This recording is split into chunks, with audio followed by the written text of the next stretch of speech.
go. Episode 158 of the Trash Talk Business Podcast. This is our weekly opportunity to come together to build our junk removal dreams. As always, I'm your host, Andy Weins, owner of Camo Crew Responsible Junk Removal outside of Milwaukee, Wisconsin. And today, I am joined by Casey Crangle. Casey is one of our service managers here at Camo Crew. He's been in our business since 2017. He had a break in service. He came back.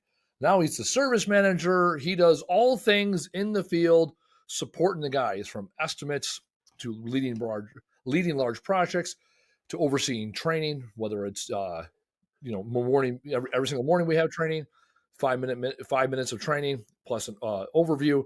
He does weekly training on Tuesdays. He leads our quarterly training. And he also does all orientation and 12-week training for all our new employees. So training is a big piece of what he does. Casey, welcome to the show. Thank you, Andy. And I would like to start out by prefacing here that I am not in a utility closet. This is my office.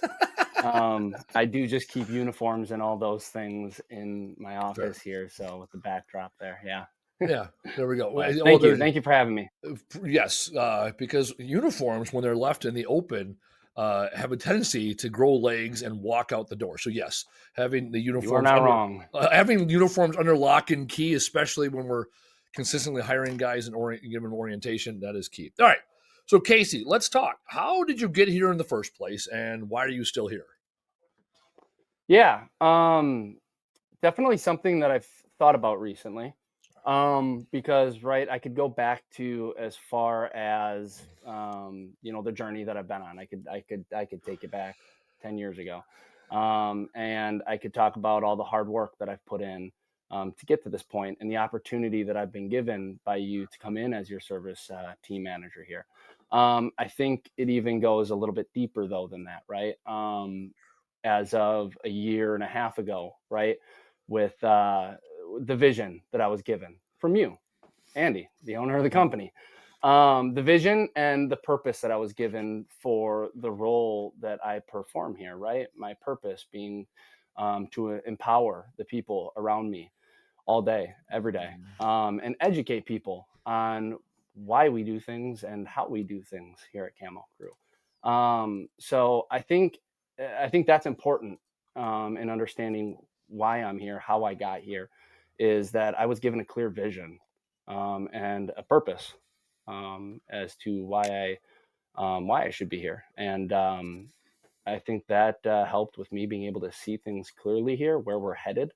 And I wanted to be a part of this team. So, yeah. So let's talk about that. So you joined in 17. We were in the backyard. We were glorified chucking the trucks. We were part of a franchise. It was not the business you saw we see today. What are some of the biggest changes going from, a 3-truck backyard operation, owner-centric, half a dozen employees or so to now, 20 plus employees, 10 service vehicles, 30,000 square foot warehouse. What are those changes? What are because you also had the opportunity where you jumped, you were gone for 4 years.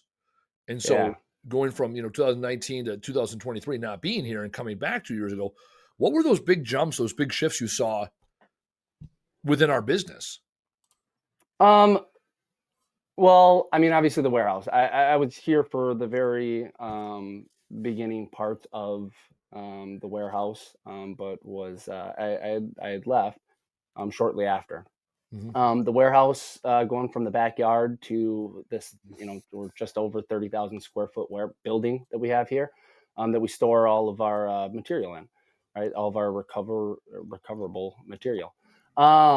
The warehouse is a huge addition to the process that we have here. We're able to recover more material. We're able to sort through and process more material. And we're also able to have more equipment, right? We have more equipment. We have, we were running truck and trailer. Mm-hmm. That was primarily what we were running. And we had one box truck, rest in peace, Colossus. But we've got 4 26-foot box trucks here. We've got 3 NPR dump trucks. We've got a smaller, 16-foot box truck, and we still have truck and trailer options Yeah. there. So we're able to do more on that level. We're continuing to grow in that sense. And, I would say, so I came back on in April of 2023, right? And from April of 2023 to it was January of 2024, right? Um, I didn't have the clear vision Hmm.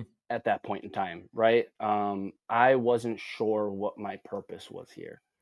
And you and I have had these conversations. We've been very transparent about that. Yep. Oh, yeah. And you came back into the business. It was later in that year, or sorry, it was later in the year in 2023 that you came back into the business, and you took the business. You took the bull by the horns when you came back into the business, right? And the people that weren't fit for where we were moving saw their way out, Hmm. um, quite honestly. And the people that myself that were able to see the vision and see the potential of where we could be, where we could go, stuck around. And I Hmm. think that was a very short list. It was you, myself, and Jerome. That was it. um, that was it. So at that point, yeah, we that I think that was the biggest change, right? Because then we started building on our leadership team. We started bringing in the right people, right? We talk about it in EOS, right people, right seat, right? We started Hmm. bringing in the right people for the right seats within our leadership team. Um, and once we got that down, and once we started bringing in the right people, right, we brought in Chris for sales. We brought in Mike in logistics operations. We brought in Andrew as our integrator. Um, Once we filled out the key positions, some of the key positions in our leadership team, we started focusing more on our service team, right? Because we got to have right people, right seats in our service team too. Hmm. We developed values for what type of people we want to attract here and bring into our organization. Hunger, dependability, camaraderie, esprit de corps. Those are the values that we make hiring, firing, promoting decisions based on, and those are the type of people that we want to attract here. So then that started turning in the right direction, and we started bringing in the right people, and the people that wanted growth, the people that wanted to be here, the people that cared about our mission are the people that stuck around and are the people that are still here today. Um, so that was another, I would say, big change. It didn't occur back while we were in the backyard days, but since I've been back in April, that was something that changed for the better of this company. Um, was getting the right people in the right seats. So what I love about that is, so we implemented EOS 18 months ago, and even when you're talking right people, right seats, that's a huge tenant.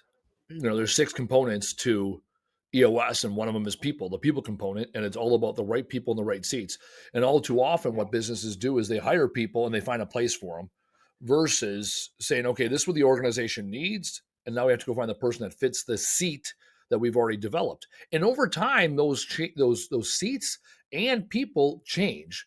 Right. There's another book I read, Rocket Fuel, which is in the Gino Wickman EOS world, talks about when you're growing at greater than 20% a year, your accountability chart or org chart, whichever system you're utilizing, will change every 90 days. And so for me, I yes, there were times that we were not growing at that clip, but I'd say those first 4 years we're absolutely growing at least 20% year over Mhm. year. So our org chart was consistently updating. And even now we're growing at 20%. So our org chart is consistently updated. And also it's an expand contrast. Sometimes we have roles and over time we're like, oh, that's not the right role. Get rid of the role because over here, these are actually the responsibilities we need covered and these people can do it. And so for what you're saying for the average, for the average listener out there is your business is going to evolve, right? What got you where you're at is not going to get you where you're going. What worked for us when we're in the backyard doesn't work for us anymore. Some things do, right? Taking care of customers and using ground guides. Well, yeah, those are tenets of our business. Not everything else is something that we've stuck onto. All too often, it holds us back. Or even like you Right. went from a crew chief to a team leader to a fleet commander to I don't know, we had like 2 or 3 other titles within there before we There finally got was, to, yeah. yeah. So finally we just said, hey, you're the service manager, right? And it's really, you even said I'm the service team manager because it really is the service team, right? So even that Right. team is service, and that And that goes evolution is even to part of say for the business. Yeah. right. And that goes to say even for the people, right? The same people that we thought were the right fit 6 months ago, right, are Hmm. no longer the right fit for our company today as we look at it and as Yeah. we continue to grow. And right, we're going through that change in the org chart as we speak, right? Yeah. As we discussed the other day, and what that next step up from crew chief looks like, right? When we're defining that and what that looks like, but that's going to change what the org chart looked like, just even at the beginning of this year. Yeah. And so that's the key is the business. I used to do I did it probably half a dozen times. Um, your organization is an organism, talking about how, a lot of organizations have this hierarchical, pyramid view or, look, and it comes from the military, right? You have a general, below the general, you have your colonels, and you have your captains, then you have your lieutenants, and then you have your sergeants, and then you have your troops, right? And so, corporate America was built like the military. And more often than not, I look at it like it's an organism, right? Where you have a nucleus of people and things, and then you have all the other things around it. So everyone's kind of close to the nucleus. Everyone can communicate that way. And the nice thing is with a traditional org chart, it's rigid in its structure. Well, an organism, right, can expand and contrast as needed based on the market. And so that's why even we talked about our service managers recently. We're rolling out, or we have now rolled out a service manager I training didn't want to program. drop that. I didn't know if I should be Oh, dropping oh that. yeah, sure. So that we can bring people in and learn the 7 disciplines of our business, right? We look at our business that has 7 disciplines that all the leaders know how to do. And so Mike, who's our sales guy, he knows the 7 disciplines. Casey, who's our service manager, knows the 7 disciplines. I know them, and Crum knows them. And so that's inside sales, outside sales, estimating. Where am I?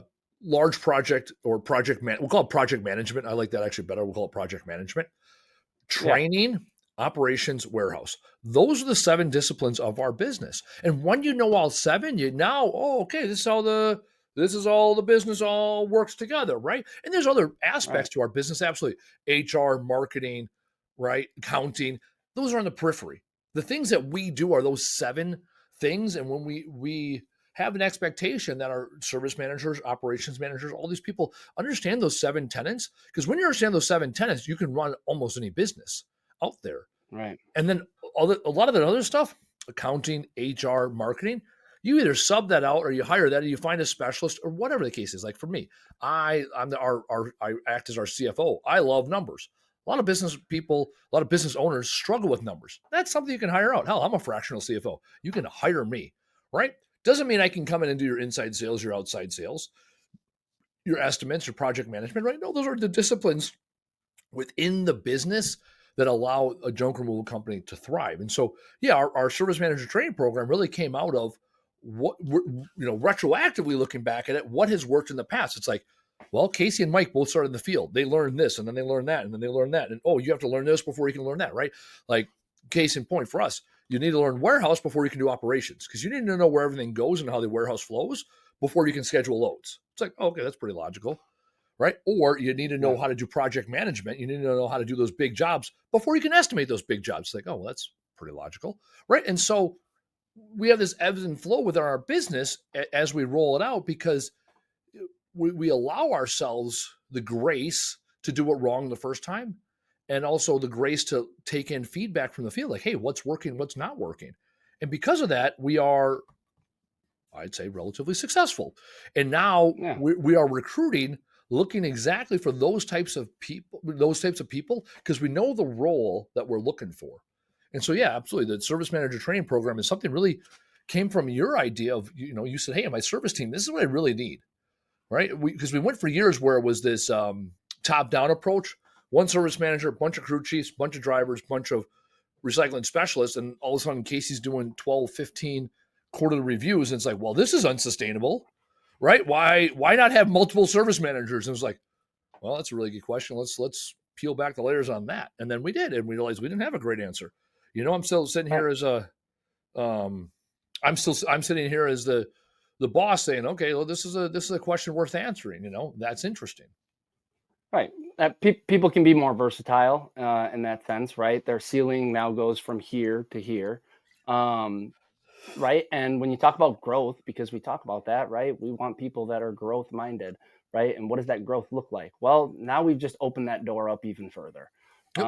Right. So it's not just, your ceilings at that team lead position, right? And there's really not much more, further beyond that. It's no, we can put you in a sales role. We can put you in an operations logistics role, right? There's warehouse opportunities. There's opportunities for you to get out in the field, assessments, large projects, everywhere. Yeah. So absolutely. And then, at that point, right now we're going to attract better people, right? Then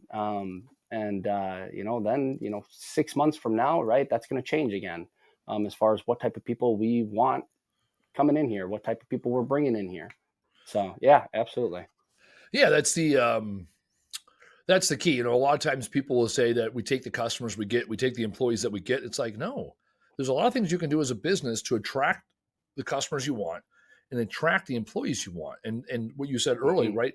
We went from a company that had some things in the wall to a values based organization where all the decisions we make Right. when it comes to hire, fire, promote come down to our four values: hunger, dependability, camaraderie, and esprit de corps. That's it. And when Right. we have conversations with employees, every single conversation is rooted in those four values. So whether it's going to be a Right. positive interaction or a negative interaction, it's going to be about those four. We had an employee the other day backing up a truck, and his ground guide was not looking up, and he hit a tree, and we got a little bit of damage to the truck. So it's like, okay, right, we're gonna have a dependability conversation with that ground guide, right? We depended on that Right. person to assess the situation, look at the hazards, communicate effectively with the driver, and they chose not to. So now it comes to a dependability conversation. So it's not that the guy's a bad guy or he's an idiot or he's dumb. No, hey man, we depended on you, right? That's our value, dependability. Right. Do what you say what you do. You said you're going to go out there and ground guide, and you didn't do it. And we have damage, and that's going to cause the truck to be out of service for a day. It's going to cost us the money to fix it. And now we're having a Right. conversation. Now we're having a conversation about dependability, not a conversation about whether or not this is a good employee or if he's a turd or whatever. And it allows Correct. people to then now we can have a conversation about dependability. And we have other employees, where you have that conversation once, twice, three times, fucking lady, and all of a sudden, right, they're on a performance improvement plan and they self-select out because they realize, wow, you know what? I don't want to be dependable. That doesn't Being dependable doesn't matter to me. It's like, okay, well, that's what it takes to be here. So it has nothing to do with whether you want to work at Camo Crew or what kind of person you are, right? You're not one that wants to adhere to the values that we have here. And you can go Right. somewhere else and be very successful finding an organization that has values similar to your values. Because again, Right. dependability is one of our tenets, of success here at Camo Crew. Absolutely. Absolutely. Yeah. So where are you now? You've been here, say, well 4 years collectively, a little over 4 years now. Where are you going? Where are you taking this company in the next few years, and how are we getting there together? Well, I mean, obviously, right now it's a continuation of my main focus. My main priority here is on the service team, right? As we had let go of, some of our most tenured employees a year and a half ago, we brought in fresh people, and that's going to. Um, I mean, for me, that's just going to come down to training guys up and mentoring our current service team, to be able to be as competent as I am, with all of the roles, responsibilities, everything that I can pretty much do, right? When we talk about that service manager position, right? That's going to take some time, for people to get to where I'm at. That's not something that will occur overnight. So,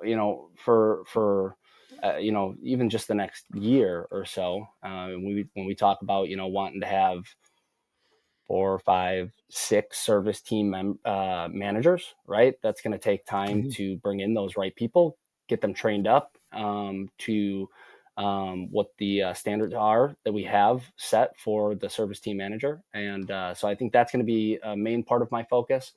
Um, and then, and you know what, I'll take a step up as, we've kind of talked about this as our senior service manager, right? And I'll oversee those guys. Further and beyond that, maybe it is exploring into other lanes or other opportunities within this business. I don't know what that looks like yet. Oh, so building out the service team managers, that's a 12 to 18 month project Right. to get it so it's like a thing, and then another 12 Yeah. to 18 Yeah. months, right? So it's a 2 to 3 year project to get it where it's like, oh, we are rocking and rolling, right? Because it's going to take 12 months to build it, right? Build the plane as we're flying it, plus bring the people in, and then say, yeah, okay, maybe they're at a point, or not maybe, they'll be close enough to where you're at after a couple of years, because we'll be intentional in this first year. And then it'd say, well, what else can we do? How much can we expand? When I look at our business, it's 6, 6, 6, 6, right? It's 6 service managers, 6 crew chiefs, 6 drivers, 6 recycling specialists. That's us at Right. full scale. It's not going to happen this summer, right? Maybe next year. And by next year, we're going to need, instead of 24 people, we're going to need closer to 30 people next summer, right? So then we'll pick up guys in the summer as far as college kids, high school kids. So we'll fill out those last 4 to 6 Right. people with recycling specialists that are, relatively temporary. However, 6 service managers, that's 1 year from the day of launch that you get your first service manager. It'll take us Right. 6 months to recruit. So it's going to take 18 months, basically, probably, from the day we start the service manager training program to get 6 people fully trained and vetted. And that's with no hiccups along the way. And as we know in life, there's always hiccups. No, absolutely. And yes, that I mean, for I guess it's going to be dependent, right? When we roll this out, right? Yeah. It's dependent on the type of people that we're attracting towards that position. So we start bringing in some higher level, higher talented individuals. Yep. Then yeah, I mean, maybe these guys are competent enough to get to that level sooner than a 12-month period. Yep. I don't know. Maybe we have some guys that come in with more experience in the junk removal industry, and right, and can get caught up to speed more so with how we operate here. I don't know what that looks like, but yeah, you're not wrong. Hiccups, they occur everywhere within every business. So yeah, but for the next year, I mean, that's the year 2 at that, right? That's where my main focus is going to be on, is our service team, because that's what's most important here to this business, right? Those are the guys out in the field doing the thing. Yeah, correct. As you build up the service team, you also have to run the play. You also have to run the play, banging jobs every day, right? It's not only you building this program and training, coaching, mentoring those people, you're also running the department while putting this all together. Right. So you get your hands full, right? You talk about what's next. As I hear you say that, I'm like, that's a lot. I do have my hands full, but no, you know what? We've got a great base right now of guys, and you know what? We've got a couple, potential candidates even for that service team manager position. So that's what's been nice here. The last, really going into this year, what's been nice is we have been attracting better individuals to our service team, more competent individuals, people that just get it, people that want to be here, which has made it easier on me to let go of a lot of things that I was once responsible for. That's been a huge issue for me, right? Is letting go. I can do it best. I can do it better than anybody. I can do it quicker than everybody. So I'm just going to do it, right? And you know that. You've called me out on that. But that's what's been nice and refreshing, though, about the type of people that we've been bringing in here is they're people that get it. I don't have to bust it down Barney style. They come in, they choose to want to be here and to support the mission, and are growth minded, and want to bust through that ceiling and want to take on more responsibility here.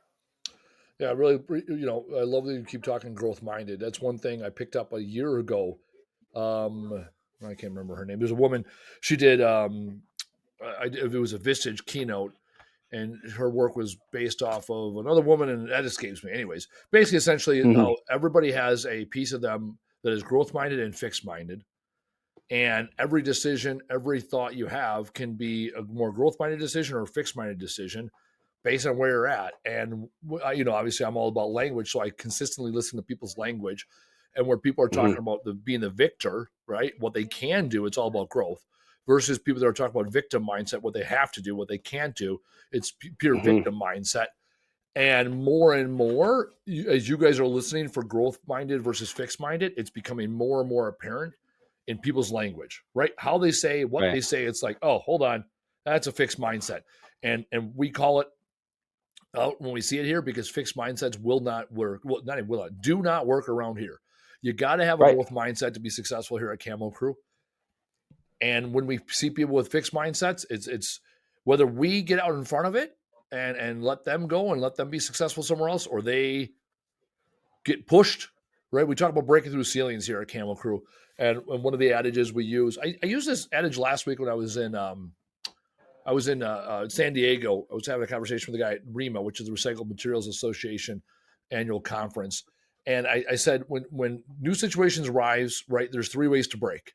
You either break through the ceiling with your fist, you break through the ceiling with your face, or the ceiling breaks you.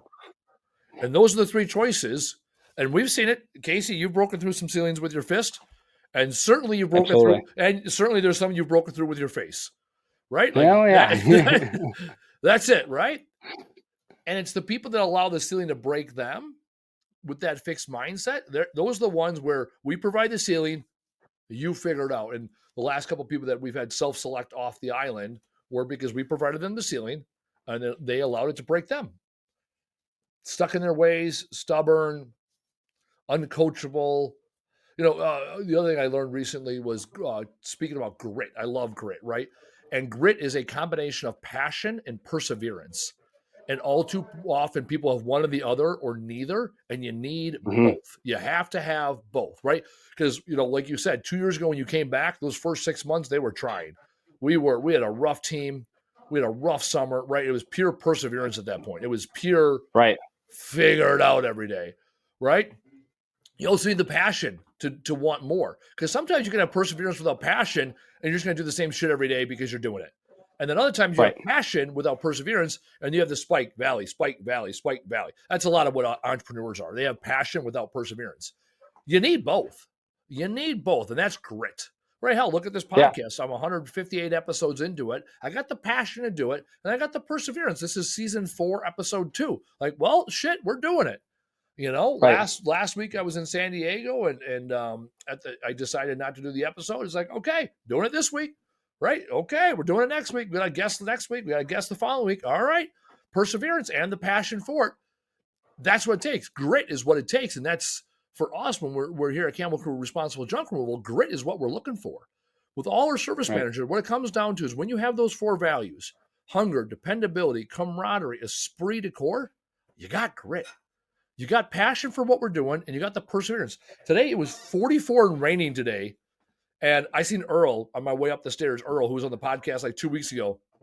Earl's my height, 6 foot tall, bigger guy. He is wet, head to toe, smiling, happy as could be. He was happy. I said, Right. "Hey, how was your day?" He was happy that one of our newer guys took the lead. One of the guys that's going to be a service manager took the lead, even though Earl's been here longer. Earl's a crew chief.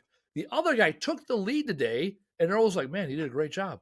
That was a really good hire we made. I'm glad he was on the team today."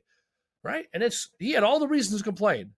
It's raining out. It's junk removal. I'm dirty. The new guy got more responsibility than I did. Smiling. Right? That guy's got grit. He's got some gumption. Right? Grit and gumption. That's what you need in this world, and you'll be all right. Yeah. I could not agree more. And right. And how else do we continue to grow as an organization without giving other people opportunities? Right. And for Earl, that's what it is. It's recognizing that we have potential candidates to work at the same capacity that we do, and allowing those people the opportunity to be on the same level that we are, right? Because then it makes everyone's lives easier. Oh yeah. Um, I, I think a big issue that we deal with, and what I see a lot, as you know, I do all of our interviews, so Yep. in-person interviews for my service team, which is awesome. It's something that I've taken on the responsibility for here earlier this year, um, and I really get to sit down with these individuals, and I get to pick their brains, and I get to decide whether they are going to be a great fit for us or not, whether they're going to add value to our service team or whether they're not. Um, so with that being said, though, is I think one of the issues that we struggle with today, um, maybe more than ever, and everyone can, listening, you yourself can probably attest to this, but um, I get people that come in here and they think that they are privileged to hire authority. They Mm. think that they don't have to put in the grit, they don't have to put in the groundwork, right? And that they are just that awesome that they should be, at the top of the food chain. And I have a guy in our service team right now, and eh, that's the current issue that I'm dealing with Mm. with this individual, where he wants to talk about everything else that he's says that he's great at. I'm great at this. I'm great at that. I'm great at doing these things. But yet he can't even do his own. He can't do what his current role. He can't perform and do the current functions and roles and responsibilities that he has in his current role now. And it's trying to get somebody. I guess I'm word fumbling this, but trying to get someone to see that and trying to get someone to take a step back and focus on being great at what their current role is Mm. before we can get them to that point is what I feel to be struggling with a lot of And, individuals that and you're come and, across. and you're seeing that in your interviews also. I see that. Well, not necessarily my interviews. In the Okay. interviews, I can usually weave someone out right away. Or Well, either in or out. Either they're let's talk about that. When it comes to, yeah. so this comes down to convincing versus buy-in. Often Hmm. when often when you want to do a convincing conversation, you want to give people the what and the how. Buy-in Right. is either or, not neither, right? Because you say be better. Well, that's not a what or a how, right? Right. Versus you will do this, the how, so that we get this result. There's the what. Well, what kind of buy-in do they have? And so in a conversation like that, yeah, some people, like for us, we have a rating system 1 through 5 across 6 different parts of 6 different pieces. And a lot of people, they'll want to talk to you about their 4s and 5s and not acknowledge the 2. And Hmm. so what you can do is you keep talking about the what, right? So you'll bring it to them. Okay, hey, let's focus on this, right? This is what I want to focus on. I get to own the what, right? Let's focus on this. How are you going to make this number go up? And they'll start telling you about all this other shit, and you're like, okay, cool. How are you going to make this number go up, right? What level of Right. response? What can you do different so that this number goes up, right? Because they get to decide the how, you get to determine the what. You want to talk about all this stuff you're great at, and yet you're not meeting the minimum standard, right? I don't Right. Right. I don't Right. ex- I don't expect people to be 4s and 5s across the board. I expect a couple 3s, right? Because that means okay, you're not great at everything. Hell, actually, as I Right. as I think about it, the 6 buckets of business is it's 6 different disciplines, right? It's marketing, sales, the thing you do, operations, resources that are human, and the numbers. I can tell you right here, I'm great at operations, sales, and numbers. There you go. I'll get 4s and 5s there, and I'll Right. get 3s or less on the other things, right? Because you can't be great at everything. The Right. challenge, Right. right? And yet we need people that are at least 3s across the board. It's a starting point Hmm. because then you got something to build on. You got a foundation. If you're lacking in one area entirely, the chances are you're probably lacking in other areas. You're just not aware of it, or you're compensating for it, right? Versus leaning into the whole body of work, you know. Yeah. Yeah. So Yeah. that would be my uh, yeah, my recommendation there when sitting down with those employees is you let them go on and you bring it back to the deficiency and say, okay, what can you do here? Or you say, hey, well, I want this number to go up. That's the what, right? And then how are you going to do it? And How they are we might gonna say, do okay, it? Right. what can I do here, right? And then you give them a how. All right, what can I do here? Okay, well, I can, right? If someone's show up to work on showing up to work late, it's okay. Well, how can you do that? Well, set your alarm 5 minutes early. Go Yeah. Right. pack a lunch the night before. Have an accountability partner, right? Little things Right. like that. Right. And so that way, again, you get the what and the how. Right. Yeah. Yeah. Yeah. And that was even a part, that individual coming this morning. Coming this morning Your interview? after yeah, well, no. One of our service team members. Yeah. After we broke after our brief, right? And that individual comes to me and he says, "Hey, I give the guys I tell the guys what tools and equipment they're going to need to be successful out in the field, right?" And that individual comes to me and he says, "Hey, all of the rolling gaylords are filled. We can't take any. Or what are we going to do?" And I said, "What are you going to do? What can you do about this?" Right? But me, this is new information. Awesome, great. But what can you? Yep. What can you do about this? You guys need rolling gaylords. Yeah. That was clear this morning, right? They're full. Rolling gaylords are full. Cool. We've established that. Now, what can you do about the rolling gaylords being filled? See, there you go. You didn't tell them what to do. You asked them a question. Now as soon as I go downstairs, I'm going to ask you who this person is. Right, but and that's it, right? The what and the how. They determine the what. Hey, or I said correction. You determine the what. You need rolling gaylords. I'm telling you, you need rolling gaylords, and you let them. Hey, well, how are we going to do that? That's a great question. How are you going to do that? You're right. That's a tough one. Right? Because when you're the leader, control the what and the how, you get this Messiah effect. And then all of a sudden the Messiah effect kicks in and people aren't responsible for anything because they have no authority to make decisions. And because they have no authority, they have no ownership. And authority and ownership is how you get accountability. I'm giving you the authority to make the decision and the ownership of what the results of the decision are. Right. So, yeah. Right. So what was the resolution with the rolling gaylords? They empty them into something else? Empty them out onto carts and took all the rolling gaylords they needed. I was in that yesterday. Simple fix. So in our business, what we do is we have 12, 15 Goodwill cages? I think we had 18 at 1 point. 15. We had 18. We need more. We had 18 at 1 point.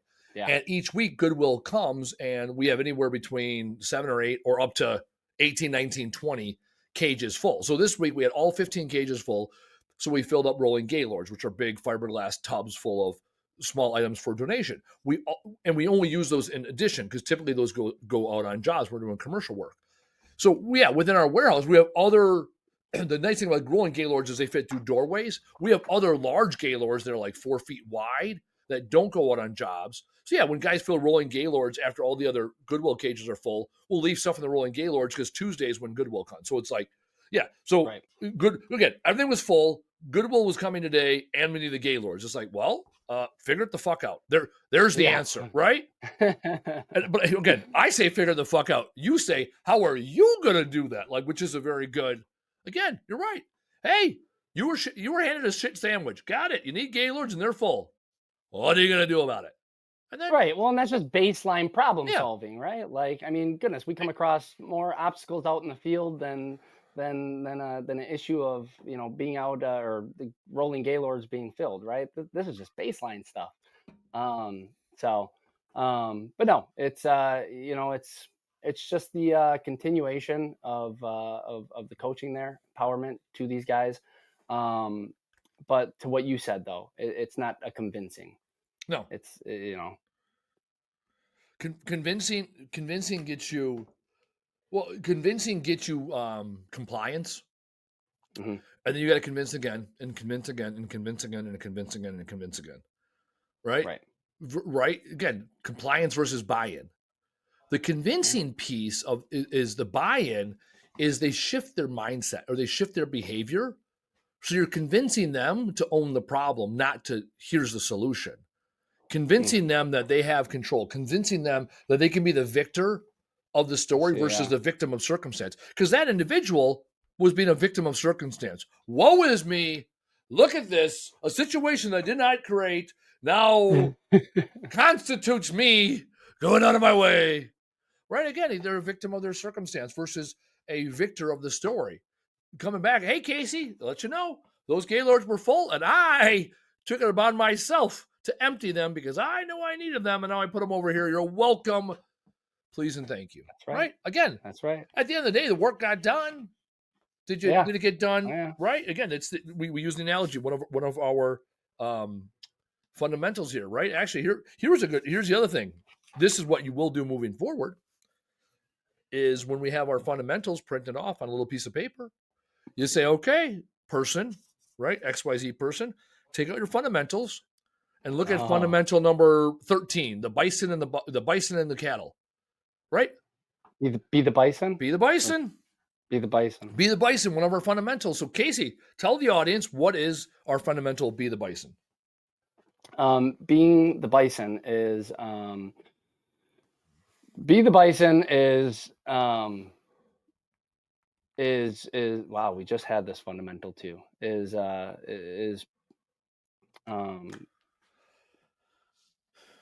gonna have to help me out here. Being the bison is not a problem. I'll explain. Pushing yourself. Yeah. Is more so it has to do with pushing yourself through the storm, right? Yes.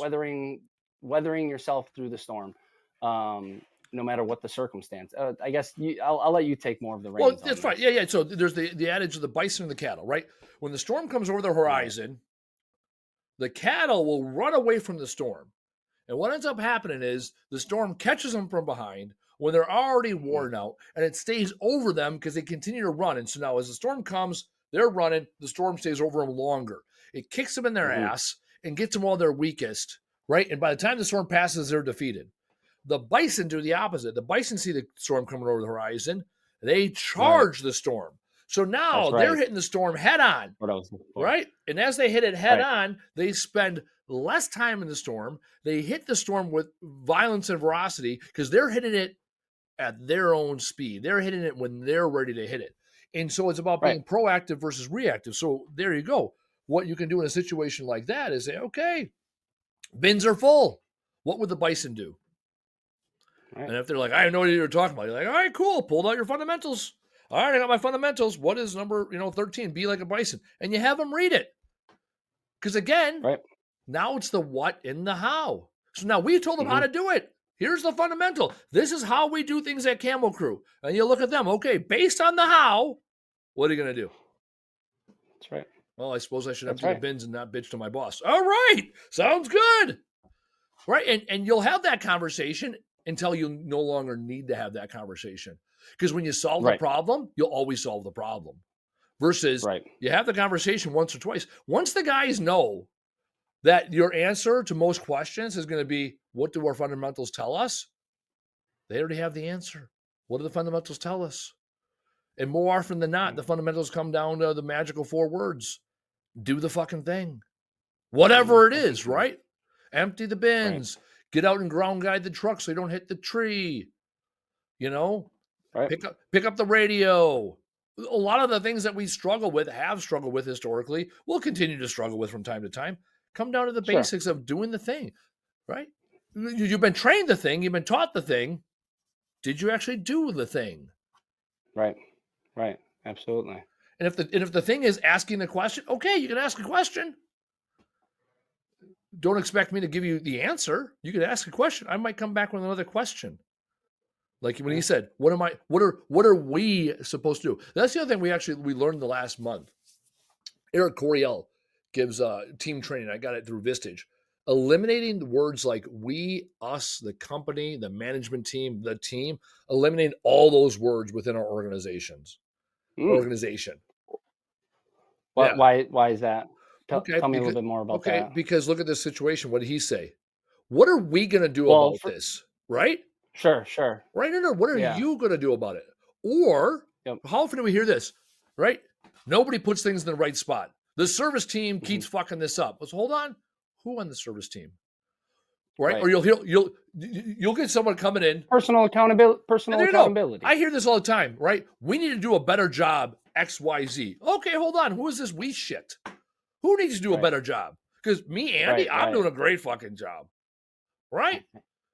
So, or Alex the other day was like, we got to do a better job organizing the mattresses. It's like, okay, well, there's 15 guys in the field. Which guy? Be very clear. Oh, right. It was George. We don't have a George working for us. We have a Jordan. I don't, Jordan. Well, Jordan's. I'm not going to call it Jordan, right? George needs to do a better job in the mattresses. Okay, that's clear accountability. And then George said, well, hold on. I'm not the only one. Okay, who else? Oh, shit. Sean and John, they're also doing it. Okay.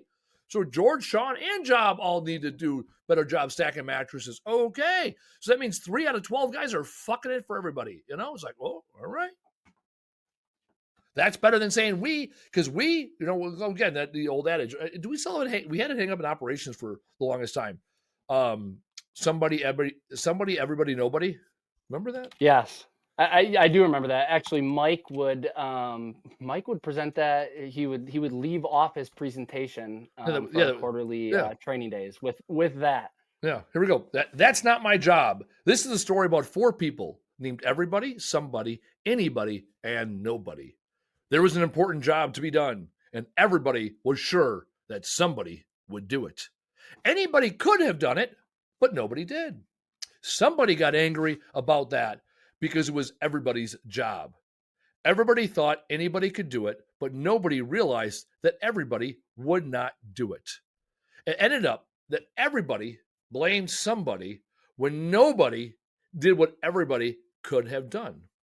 So who are you? Everybody, somebody, anybody, or nobody? That is a choice you get to make every time there's a situation. So that's one of my favorite adages.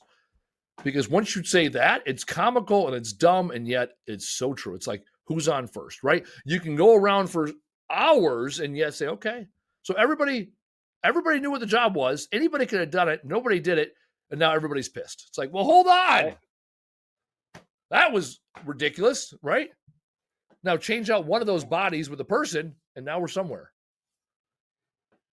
Yeah, no. Yeah, I love that story. And I mean, yeah, as far as a personal accountability standpoint, I mean, that'll sum it up for you. But actually reminds me of something Crum said recently. We no longer, I always say bodies because I got a military background, and it's a habit of mine to say, oh, we just throw a body at it, throw a body. And Crum's like, they're people. Service team members, people, right? Individuals. See? It's like, well, they're people. I'm working on that myself. I know. Caught myself slipping. I know. I'm like, just throw a body at it. Yeah, find the minimally qualified body, throw a body at it. I know. So there you go. A body is somebody, everybody, nobody, everybody. There you go. There's your body.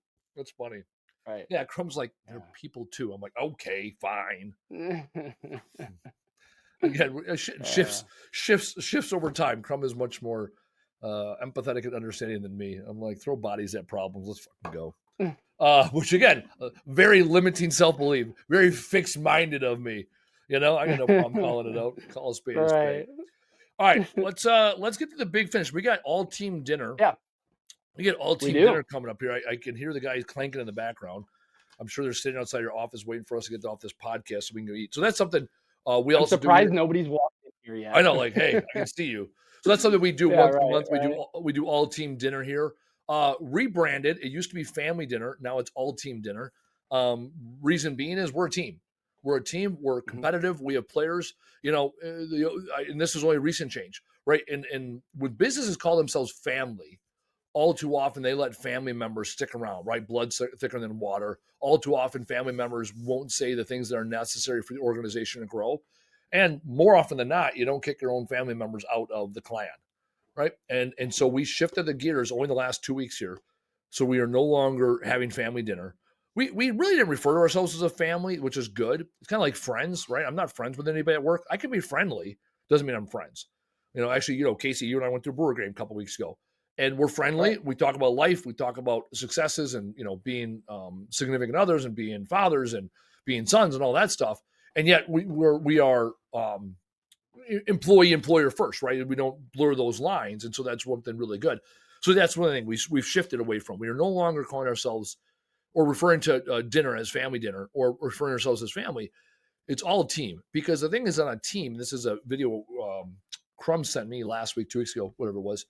And what it comes down to on a team is some people play for a career, some people play for a season, some people play for a game. Teams are competitive. Teams have standards. Teams have ethics. Teams have a scorecard. And so for us, we only want high-performing, growth-minded individuals on this team. And we also have teams within the team, right? We have the service team.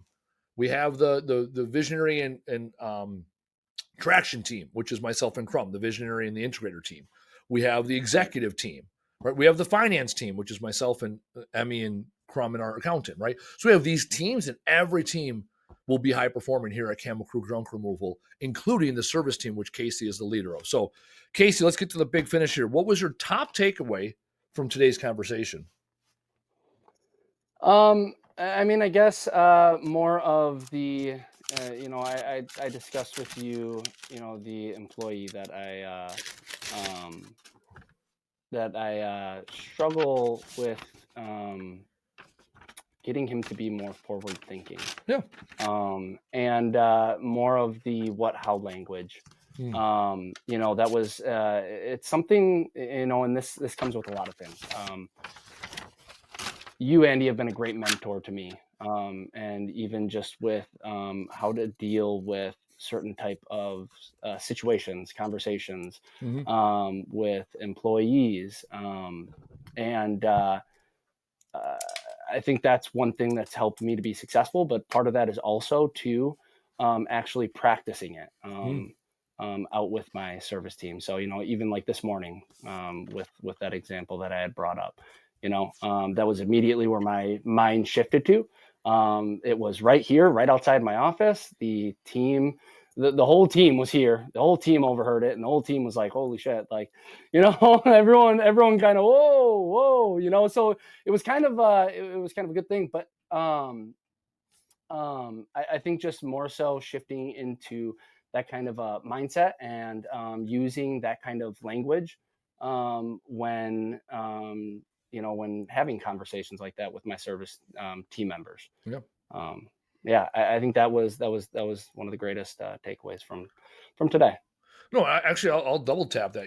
This is a conversation that typically you and I wouldn't have, right? And yet having that very tactical opportunity. And one thing I'm doing more leaning into is the organization doing more teaching and mentoring versus doing. So this conversation, one of the reasons why we're bringing guys on the podcast is because I get to see guys in a whole nother light. They get to see me in a whole nother light. Even though we're in the same building, we're always in the same, every day we're in the same building, and yet doing the podcast, it's a little shift differently. So it's interesting how we're doing that and as we're shifting those gears. So I appreciate you taking time here, Case, for doing this. And I knew I was going to be on the podcast eventually. It all lined up today, so I appreciate you taking time to be on here. And then we're going to go eat some whatever my mom made. Whatever my mom makes, we did. Well, it's always every time she makes something, it's always she knows. Mama knows how amazing. Mama knows how to cook. So Casey, she does know how to cook. Yeah, stay on the show here. Here, Taylor just texted chicken bacon something. Haha. Taylor will probably also eat more than likely. And his wife will be pissed that he ate here first. All right, here we go. Coming up, we got Sebastian. There's no way I'm going to pronounce his last name. Coming up next week from his topic is From Hustler to Leader, Building a Team That Runs Without You, About Me.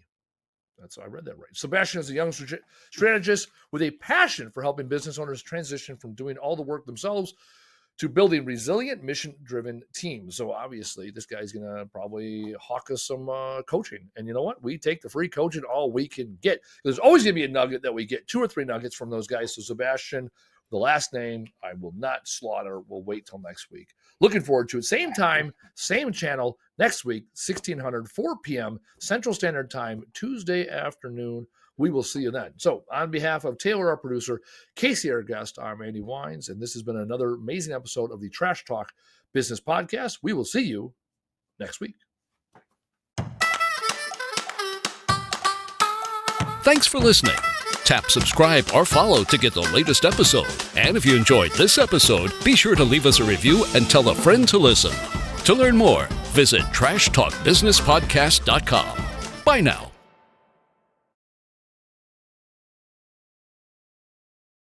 Here we go.